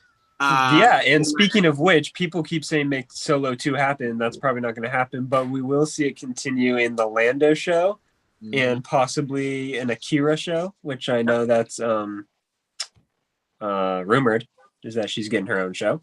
I mean, at the very least, it would be very interesting, because what a lot of people don't know is that Darth Maul trained her. She's a very fierce fighter. He actually taught her this one move. It's like the one punch of death that he taught her. And it's like, it'd be cool to see her, because you kind of watch that movie and you're like, all right, there's more to her, but you don't really know what the more is. And to see the whole upbringing of Darth Maul raising her would be pretty fucking dope. Raising and training her. So that would be really cool to kind of see that play out. But I love that movie. I thought everything about, and poor Ron Howard. That movie was already written and pretty much started when he jumped in and was like, I guess I'll make something out of it. The movie really had no right being as good as it ended up being anyway. So I think that was and again, shout out to Dave Filoni for tying in the Crimson Dawn. Dryden Voss was in the final season of Clone Wars, right? We saw the birth of it. That was the birth of the organization. So it was really good to see that. It was one of the reasons why I was hoping we would see Crimson Dawn in Book of Boba, because I'm like, oh, it's fucking perfect. It's perfect. But it didn't play out that way. But I'm with you. Solo: A Star Wars Story was very well done. Ron Howard did his goddamn thing. But mostly what hurt it is it came out in between Spider-Man and Deadpool 2. Like, come on, man. Yeah. Realistically, you were only going to make but so much money. And especially because the movie didn't have lightsabers in it. You damn sure weren't going to get that. Oh, yeah. People were mad at Star Wars. Time out. Someone in the comments said that they think Solo's better than Rogue One. I like Solo, but we can't put that over Rogue One. Better than Rogue One?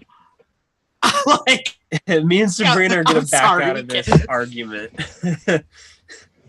We can't put it better. It's not better than Rogue One. Solo's great. It's not better than Rogue One. Sith really, Morrison, a bottom Sith 3 Morrison? Star Wars movie is better than Solo? Look. Bottom 3? Yeah. No, he's right. 3? Whoa. Look. I appreciate we could have a whole other discussion on that. No, time out. I appreciate is you getting because good. I'll say this, Sith Morrison. I will give you this. I do not believe the gap is as large as people make it. I do not believe that Rogue One is a far superior movie. I believe it is a better executed movie. I do not think it is head over heels better than Solo, a Star Wars. That's fair. That's fair. But to say Solo is better is just, whew. That's a whole other discussion. I honestly could see. You know what, Sith Morrison? I see where you're coming from. Because look, I'll say this, and I'm not talking about you guys. So let me be very clear. But I do believe a lot of people don't have Rogue One as high as they do, if not for that Vader scene. I believe if we saw Darth Maul the way we saw Darth Vader, it would be looked at somewhat different. So I'm with you, Sith Morrison. Again, I'm not putting words in you guys' mouth. I'm not. You guys can speak for yourself. I just believe coming out of that movie, the biggest thing that was talked about was the Darth Vader scene. Not really anything else. Or every Darth Vader scene, yeah. So to me, that's all I'm saying. It did have that to lean on. But what a cool scene it was. That's fair, but it was there. So at the end of the day, it was there. It was still there. No argument here. I'm just making the case that I get it. It's not a drastic drop off, right? Like, I didn't think it was a drastic drop off in any way. But I'm just saying, to say it was better, it was just wild to me. That's fair. Yeah, I mean, because at that point, it just comes down to what you prefer, and I can respect that either way. I can respect that either way. But I'm with you, Sith Morrison, that it's not something that should be as absurd, is what I'm trying to say. Like, it's not like someone was like The Last Jedi in Rogue One. Then I'd be like, I don't know what the fuck you're smoking. Like, there's no facets of The Last Jedi that I would even remotely put up against Rogue One. But Solo, a Star Wars story, I respect Star Wars movies that don't have to lean on a lightsaber. I don't want them, but I respect the hell out of them when they don't have to lean on it. So that movie, literally going the full movie, not a lightsaber extended. Pretty damn. I wouldn't go that far. What? Darth Maul ignited his lightsaber. Oh, but I mean, that was over like a hologram. Like, I mean, he did. Yes, you're right. He did, but that was like a hologram. We gotta hear that. Like, I'm just being a dick. Darth Maul had a better sequence in the final season of Clone Wars than he did in that movie. But yeah, so look, I see you, Sith Morris. I see you. I love how he says, I can respect that, but it's still better. I still think that's a wild statement. I love you. Okay, so you did number one, Blake, you did number one, Sabrina, you did number one, I did number one. It's between Trayvon and Jayla. Jayla, what's your number one? This one I've already spoiled for myself. It is something that is now loved barely enough, but I think it came out ahead of its time. Scott Pilgrim versus the World. Scott Pilgrim versus the World made about 49.3 million, but the budget was 60 to 85 million. Oh my god, I love this movie. Like, you guys don't understand. How did I not put that on my list? I love this movie. It is something that is my comfort movie. I watch it so often. It's so well made. And you know what? It's not exactly a video game movie, but I'm going to say it. It's the best video game movie we've gotten so far because it's just great. It's amazing. I don't care what you have to say. Far? Yeah. No, seriously. I think the way it shows the fight. Subjective. The way it is subjective. Very. But for sure. For everything it gave us, I loved it. I loved it from beginning to end. I thought Edgar Wright is just phenomenal, and I really hate that we didn't get to see his Ant-Man. because oh my god, I love Scott Pilgrim versus the World. I'm very biased towards it. So I'm with you. Treasure Planet is now off my list, and Scott Pilgrim is there. I can't believe I forgot about Scott Pilgrim. Yeah, I'm with you on that movie being top tier, but I think the reason why I give the nod to Sonic is because the level of difficulty of making sure that every facet of that movie hit, from the look, from the concept, from making the rings work, because not having the rings could have very easily been something that made people not like it. So to make that movie as well as you did, Scott Pilgrim had no expectations, right?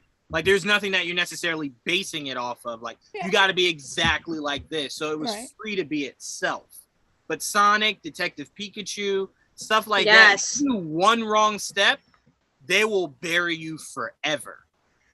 So to me, that's all I'm saying, Jay. I'm not saying one's better than the other. No, I see the degree of difficulty was higher for these. Because if you fuck up, Sonic can go into the basement for years.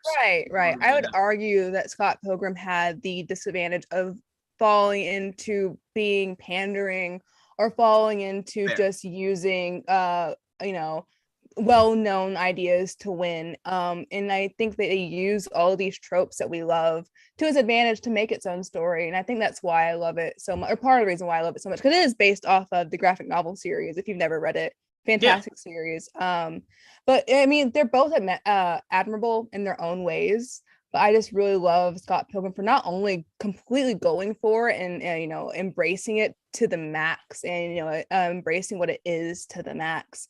But I also like it building off of these tropes instead of just using these tropes to be like, oh hey, you guys know what this is, right? So I think that's why I appreciate it so much. It's just, I love Sonic, don't get me wrong. Detective Pikachu made me cry. I love those movies, but there's something about Scott Pilgrim, and as someone who's a big video game nerd, that kind of hit a different spot for me that other video game movies quite haven't done yet. No, that's 100% fair. And like I said, it definitely leaned on, let me not say leaned on, it definitely benefited from the idea, not benefited. What hurt it, that's what I'm trying to say, is the fact that it came out when it wasn't yet all that acceptable to be a massive geek, right? Like right after Iron Man took off and the whole MCU was given birth to, it just seemed like being a geek was like the number one thing in the world. It's always been. And for all of us, we're like, no. I remember before 2008, we were still like looked at like, ill, what is on your lunchbox? Like, you know what I'm saying? Man. So Scott Pilgrim was very much ahead of its time. And I think if it's sequel today, bless you. Thank you. Sorry. Today, I think it would definitely do major numbers. Right. And then another reason is as far as terms of how it shot, cinematography, the music, Michael Cera learned bass just for this role. How much tiny detail went into it, are just all these reasons that I think it's an amazing film that just had to wait a bit before it got its time. Yeah, no, I'm 100% with you. It's definitely top tier for sure. Oh, it's one of my favorites of all time, hands down. It's crazy like to look back and see who was all in it, and I think that's a testament to how good it was, because look at where they are now, and when you go back and you look at like, wait, they got him, they got her, and like how are they all in the same movie? And it's like, obviously it was earlier in all of their careers, but like right, to show that, I think that's a testament to how good it was, looking at those names and where, like I said, where they are now. It was so far before its time, man. Yeah. Oh my god. I'm so upset I forgot that on my list. Yeah, and you know what sucks? Because of the pandemic, they were going to re-release it in theaters, but we didn't get that, and I am suffering. Scott Pilgrim, definitely great. I love Edgar Wright stuff, but I haven't seen Scott Pilgrim. I love his Cornetto trilogy. Cornetto trilogy, shout out, absolutely. Yeah, Sith Morrison, check it out for sure. It's definitely one of those that, like, whenever you talk to like someone passionate about the world of geekdom, that's usually like the only way to get through the doors. Like, you saw Scott Pilgrim, right? Like, all right, just making sure. Like, and you'll notice a lot of quotes too, retrospectively. Yeah. Trayvon, can I assume that I know what your number one is? Yeah, you can. I know too. I'm excited. Something Power Rangers, maybe? Yeah, yes. Okay, go ahead. You're up. Yes, You're up. You're closing this out. What's your number one? the movie that I really wish was supported. Like it should. Why did you start like you were doing it accepted? Because it really just Let him have his moment. it hurt me. It hurt me so bad when it didn't do well. And like when I say I love this cast, like when this movie was coming out, I felt like I was like doing promo for it myself. Like every day I was like such and such days to this, 10 days. Like I was so fucking excited. Like I'm still like I'm so sad about this. Like I watch it. This is literally my comfort movie. I would literally just like if I want something, like I just put it on and just like, God, why didn't people like this? I just like it just makes me so upset because I was like, I knew what we could. It had so much potential. Like the opening of the movie. I don't understand. Like I just don't understand. Like it's just the back. I can tell you what I didn't like about it. I didn't like the suits. Okay. I also didn't like that you made me wait to like the last 10 minutes or 20 minutes for them to fucking morph. But it made it so much more like alien, like it should be. Like I was like, it's like there should be. Yes, we know them from spandex or whatever, but the core was still there. But just be more practical. Be more practical about it. Also, if you're the Mighty Morphin Power Rangers, there's no fucking morpher. That to me was the driving. We're gonna get there. We're gonna get there. They had to get the powers they first. morphed without one. They had morphers on their belts though. Like, but whatever. I get it. Like, I get. Everybody complaining about stuff. They wanted it more like the TV show or whatever. I didn't like Goldar. I thought that was hot doo doo. I thought that was their use of Rita was amazing though. To have her as the former Green Ranger. That was sense. Was great. It made complete sense. That was great. You hit a home run with Bryan Cranston as Zordon and Red Ranger and the Red Ranger. And what's his name as Alpha? Bill Hader is Alpha. You hit a home run with those two castings, and then it's just like, well, the only thing that fell short was it's a Power Rangers movie, and you're doing something that people today do not want. And that's I thought each of the Rangers, they were casted correct. I like the casting for each of the Rangers. I didn't have a problem with the cast. I actually, Trayvon, the reason why I wanted a sequel was I wanted Power Rangers to go so different. I wanted Tommy to be with an eye. I wanted Tommy to be a woman. That's what they were going to do. Probably, yeah. That's what I wanted. Yeah. I didn't want another male route. I wanted you to go Tommy with an eye, and it's just badass chick that's just like Ronda Rousey type beating everyone. Yeah, that's what was coming. That's what they said was planned. I was sad to see that there wasn't a sequel for that too, because I wanted to see that. That would have been amazing though. Yeah. I mean, they just made like a few hiccups again, making us wait that long for them to morph. That's something I wouldn't have advised for you to do. Because like maybe you could have just shortened the movie where we still got the story, but they morphed earlier. And that's kind of seeing the growing pains of them learning how to be, Power Rangers. I think making us wait that long was the wrong decision. Goldar was horrible. That was just like you didn't even try. That was almost as bad as Galactus. I hated that. That was just. But see, I would agree with you there when you're saying like make us wait that long. Like people didn't even go see this from the beginning though. That's the problem. Like it wasn't even about. After they saw it, they complained. I would have rather had that. They went and just go and see the damn thing, and then you can complain with your problems. But there were people that didn't even go and see it. Like, and I was like, it's just the word of mouth is powerful, man. The word of mouth is powerful. For a while, we had that trend as well. That was I hate everyone that nostalgic thing, and we're only going to give you that fan moment at the very end. We're going to use all this time to build up to this fan moment for this nostalgic thing. In movies, especially things like Power Rangers and of that sort. We kind of saw that trend in movies for a while. And look, I know the conversation, Trayvon. The topic of conversation a lot was people that didn't see it was, like I saw, I know you went to go see it. Like, do they morph? Like, how was the morph? And it's like, dog, that's like in the last 10, 15 minutes. Like, I don't even want to see it. Like, that was the conversation a lot. But I thought it was a really cool concept. A good way that they built the Transformers, not Transformers, Power Rangers for a new generation. I was gonna say that's a whole nother franchise. I mean, they are owned by the same company now. They're owned by the same company now. Transformers. So. No, I think it was just they had all the right ingredients, but it kind of got built the wrong way, or laid out in the wrong order a little bit, but I wish we got a sequel. I really do. I like everything they had going. I think what bothered me the most, Jayla, was we saw them utilize parts of their Megazord before they morphed. And it's like, well, what? No, what? Yeah, what? That's what I mean about it. It feels out of order. It feels like they had all the right bits to the puzzle, but it just came out of order when they when they executed it, I should say. And I will say, Trayvon, because you said Netflix is doing Power Rangers, I will say this. The one thing Power Rangers needs to keep always and forever and never change, whenever you give us a Green Ranger, he needs to play that flute with the mouth never moving. You need to always keep that. That is the most important part of the Green Ranger, is that he played the hell out of that flute. And there was no mouth movement. There was no mouth. Like there was nothing. He just hit buttons. Like there was nothing. There's absolutely nothing. But yeah, Trayvon, I know a lot of the bad press that went into that movie was people did not like the suits. They were saying it was very Iron Man-like. No, it was not. Now it was not Iron Man-like. It functioned very much like Iron Man. They were aliens. Like it functioned just like Iron Man 3. It was alien. I thought it made so much.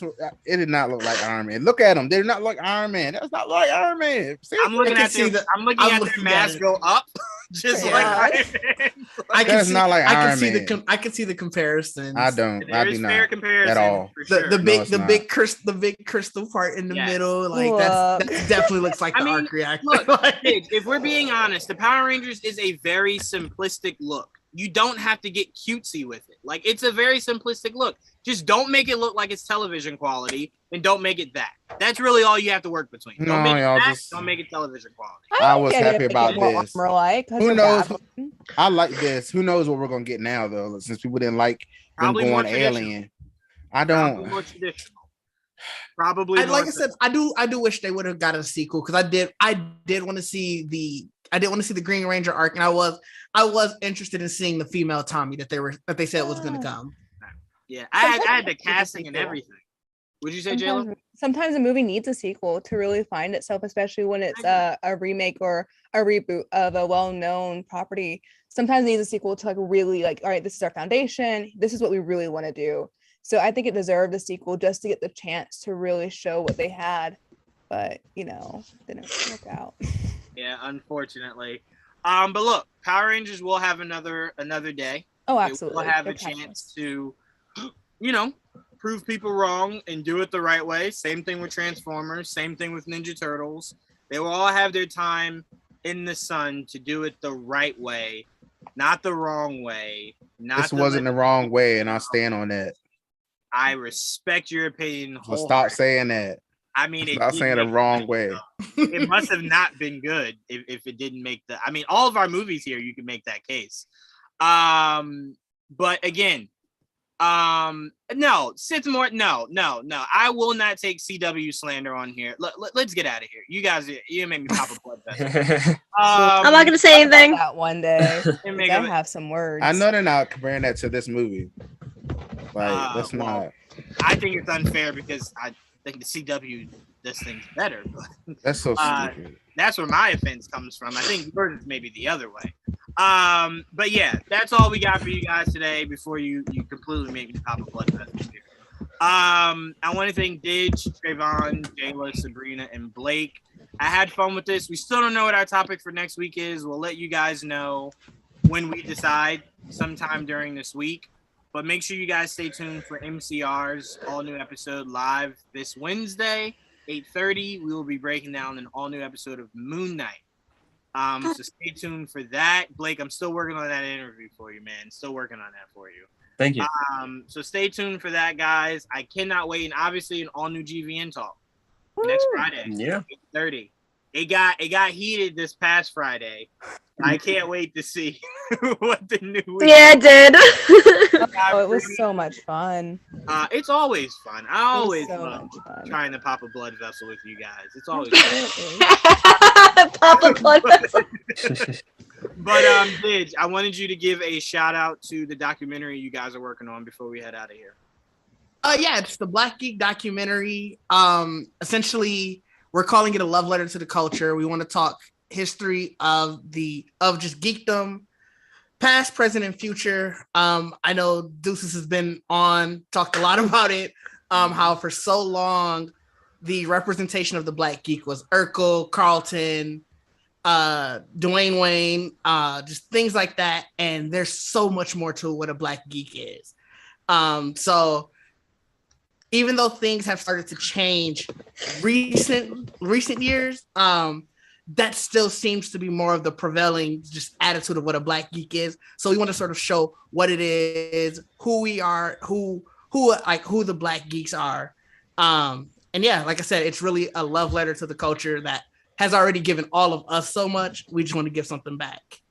Absolutely. And they have a GoFundMe to get this thing up and running. I will put that in the description.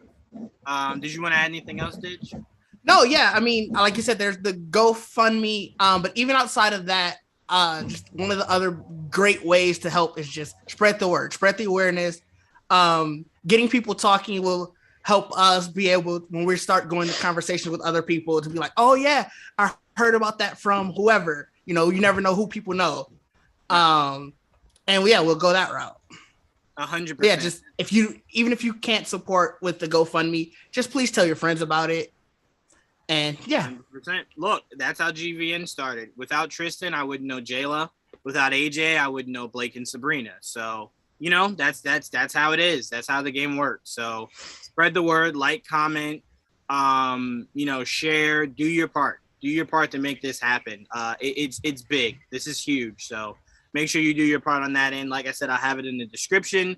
But Dave and Deuces might be joining us for Wednesday's MCR for Moon Knight. Yes. So definitely look out to seeing them again. Didge, really quickly before we get off, did you like the first episode of Moon Knight? I thought it was just okay. It felt like the trailer. It wasn't bad. It felt like the trailer, and I thought the big reveal at the end was just too much. If they gave me 2 episodes, probably would have changed my idea. Like my mind probably would have been changed. I think just getting that and then having to wait a week, I was just like, well, what are we doing here? Okay, I'm gonna say this. That won't be the only cliffhanger you get. No, I'm not surprised. I'm sure. Set of weeks. So it'll be a continuous. It like the feeling you got when you left. What's that Leonardo DiCaprio movie? Inception. The feeling you got with Inception is the feeling you will receive every single. Oh wow, that's a lot. That's a lot.